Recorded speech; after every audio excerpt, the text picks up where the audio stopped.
Navigation اب street of ہرموز میں available نہیں ہے، اینی ٹائم کچھ بھی ہو سکتا ہے۔ یہ بہت بڑی بات ہے کہ برطانوی میریٹائم ایجنسی وہ اس کو اسٹیٹ آف انسٹیبلٹی اس نے ڈکلیئر کر دیا، ابھی ہوا بھی کچھ بھی نہیں ہے، تو اس کے بعد بھی $2-3 جو پرائسز ہیں اوپر چلی جائیں گی۔ اور ایران کے جو ڈیفنس منسٹر ہیں انہوں نے کہا ہے کہ اگر ہمارے اوپر اٹیک کیا گیا so we will teach them lesson they will never forget, ان کو ایسا سبق سکھائیں گے کہ وہ پھر یاد رکھیں گے، وہ کبھی بھولیں گے نہیں۔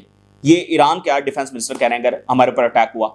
اچھا، جو ایرانین آرمی ہے اس کا ایک ٹریننگ جو پلین ہے وہ جناب علی کریش ہوا ہے اصفہان کے قریب، اور اس میں جب پائلٹ مارا گیا ہے۔ یہ ایک اور یعنی کہ بڑا واقعہ جب وہ پیش آ رہا ہے، یہ دوسرا ایسا واقعہ ہے کہ جس میں پائلٹ جب وہ مارا گیا ہے۔ اچھا، اسی درمیان خبر یہ ہے کہ ایران آج کے روز شاید اگلے کچھ گھنٹوں میں امریکن سائڈ کو اپنا ڈرافٹ جو ہے وہ دینے جا رہا ہے، ڈرافٹ پرپوزل جو ہے وہ ایران دینے جا رہا ہے اگلے کچھ گھنٹوں کے اندر۔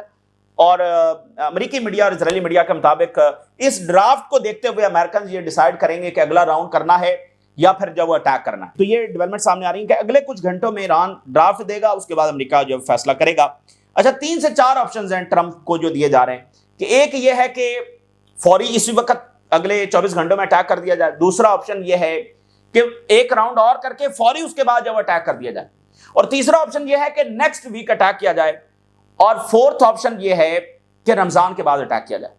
ٹھیک ہے، یہ 4 آپشن جو ہے ٹرمپ کے سامنے رکھے جا رہے ہیں، اور یہ لنڈسے گرام اور یہ ساری لابی ان کو کہہ رہی ہے کہ فوری جو ہے وہ اٹیک کیا جائے۔ اچھا جی، رشین انٹیلیجنس آپ ذرا دیکھیے، کہتے ہیں کہ لنڈن اینڈ پیرس یہ نیوکلیر بام دینے کی جو وہ یوکرین کو کوشش کر رہے ہیں۔ Britain and France are preparing to arm Ukraine with a nuclear bomb, اور برطانیہ اور فرانس یہ سمجھتے ہیں کہ یوکرین کے لیے یہ بہت ضروری ہے، اور وہ یہ سمجھتے ہیں کہ ہر صورت میں یعنی رشیا کو ڈھیری یہاں پر کرنا ہے۔ تو رشیا نے یہ کہا ہے کہ یہ جو مرضی کر لیں، leaves no chance whatsoever for achieving victory over Russia، کہ یہ جو ہے وہ کوئی یہاں پر کامیابی جو حاصل نہیں کر سکیں گے۔ تو برطانیہ اور فرانس یہ کرنے کی جو وہ کوشش کر رہے ہیں۔ اچھا، 16 فروری کو ہم نے ایک خبر آپ کے ساتھ شیئر کی تھی، اور اس میں یہ بتایا تھا کہ جو پلانٹیر یہ کمپنی ہے جس کا نام ایپسٹین فائلز کے اندر آیا ہے، اور اس کا جو سربراہ ہے اس کا تعلق براہ راست وہ اسرائیل کے ساتھ نکل رہا ہے۔ تو اس وقت یہ بڑی کمپنی ہے امریکہ کی، اور یہ سافٹ ویئرز بھی بناتی ہے CIA اور باقی سب کے لیے، اسپیشل سروسز کے لیے، ملٹری ڈپارٹمنٹس کے لیے۔ اس کو ہیکرز نے ہیک کیا، اور اس میں سے انہوں نے یہ ڈیٹا نکالا ہے کہ یہ نیوکلر اور بایولوجیکل ویپن بنانے میں یوکرین کو ہیلپ کر رہی ہے، اور یہ ڈیٹا ٹرانسفر کیا جائے گا رشیا اور چائنا کو۔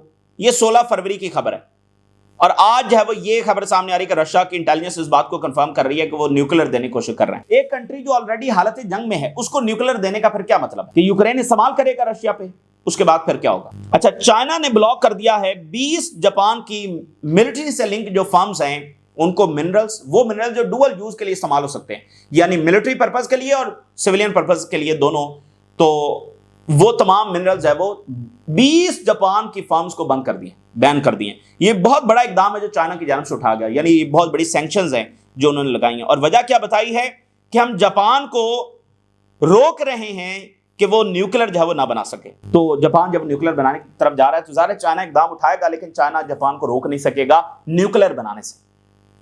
تو دنیا نیوکلر کی طرف جب بڑھ رہی ہے، اور چائنا نے یہ کہا ہے کہ جو ٹیرف کا معاملہ امریکہ میں سپریم کورٹ کا فیصلہ ہے اس حوالے سے ہم دیکھ رہے ہیں، اور پھر اپنا جو ہے وہ اقدام اٹھائیں گے، چونکہ چائنا کے خلاف تو پہلے یہ ویپن فیل ہو چکا ہے، تو اب تو چائنا اور زیادہ کھل کر سامنے آئے گا۔ یہ تازہ ترین ڈیولپمنٹس ہیں جو آپ کے ساتھ شیئر کیا ہم نے۔ راز لوگا کریں اجازت دیجیے، اللہ حافظ۔